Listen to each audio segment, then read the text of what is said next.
I wanted to. I've now, obtained and published this OIOS audit of selected NGOs and a related entity that you said will come out on April 22nd.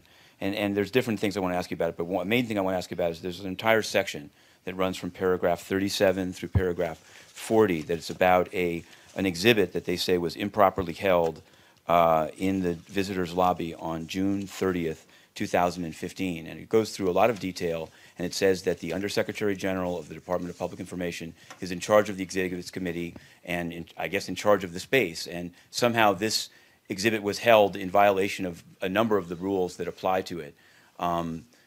What I'm wondering is, what is the response? So obviously, it seems like you guys have had access to this audit even before it was sent to member states. What is the thinking?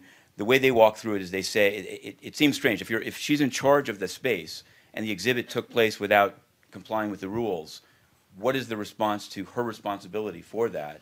And what steps have been taken? The audit doesn't say that steps have yet been taken to address that.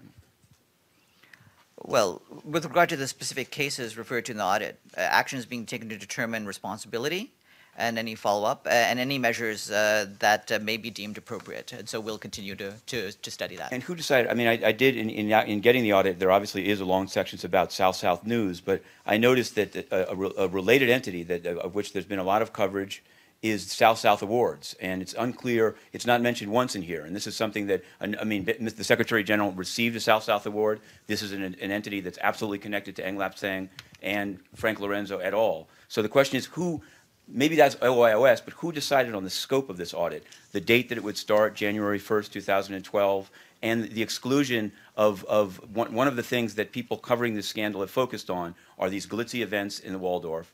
The Undersecretary General of DPI did attend in September, but prior to that, Ms. Malcora took an award for ban. Why is this not in the audit? And will there be an audit of South-South Awards going forward? I think the audit is what it is. It's prepared by the professional people in the Office of Internal Oversight who deal with audits, and you can evaluate the results for yourself. And just one other thing I wanted to ask about, because I know I'd asked Stefan and you going back to October about the inclusion of South-South News content in UN television archives. And eventually you came back with this answer that it was due to habitat.